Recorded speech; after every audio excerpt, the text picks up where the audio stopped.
Labdien! Šodien mēs ar jums parunāsim par algebrisko daļu saīsināšanu.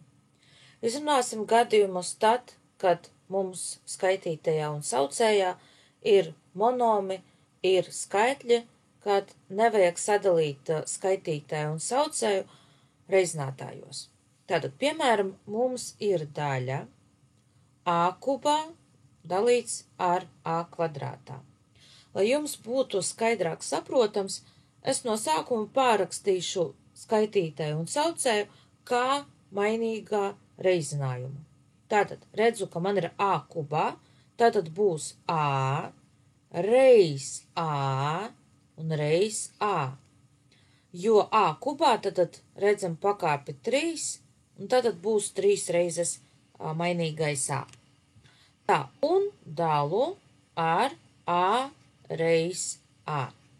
Tātad es zinu, ka, ja man vajag saīsināt, tad es vienus un tos pašus reizinātājus saīsinu, jeb dalu no skaitītāja un saucēja. Tātad es redzu, ka man ir reizinātais a augšā un apakšā. Tātad es dalu ar a, iegūstu vienniekus un tad saīsinu manus reizinātājus. Tā, un to pašu daru ar vēl vienu a pāri. Tā, rezultātā es iegūstu a dalīts ar viennieku un zinu, ka tad, kad saucējs man ir viennieks, man ir vesels skaitlis, jeb vesela izteiksme. Tad rezultātā es iegūšu mainīgo a. Līdzīgi mēs daram tad, kad mums ir, piemēram, šāda daļa. Tātad, ko es daru? Es no sākuma dalu skaitļus.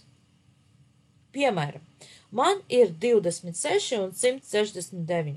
Es saprotu, ka abi skaitļi dalās ar 13. Tātad svītroju nost 26 un rakstu 2, jo 26 dalīts ar 13 ir 2. 169 dalīts ar 13 būs 13. Tā, protams, es jau izdalīju un saīsināju a kubā un a kvadrātā, tātad svītroju nost pavisam a kubā un rakstu tikai a, jo man paliks tikai viens mainīgais a, un saucējā pavisam svītroju nost a kvadrātā, rakstu mazu vienniecību. Tad, ko es redzu? Ja man ir a kubā un a kvadrātā, trīnieks ir lielāks nekā 2, tāpēc es varu saīsināt to mazāko pakāpi, tātad a kvadrātā, un atstāt tikai to, kas man paliek. Tātad 3 mīnus 2 ir 1, tad paliks a pirmajā, jeb a.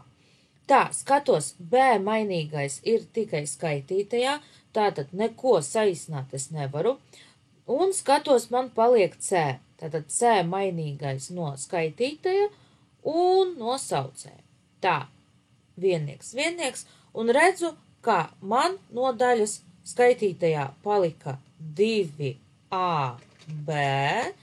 un saucējā man paliek 13. Tad redzu, ka neko vairāk es nevaru saīsināt, tāpēc daļa ir pilnībā saīsināta.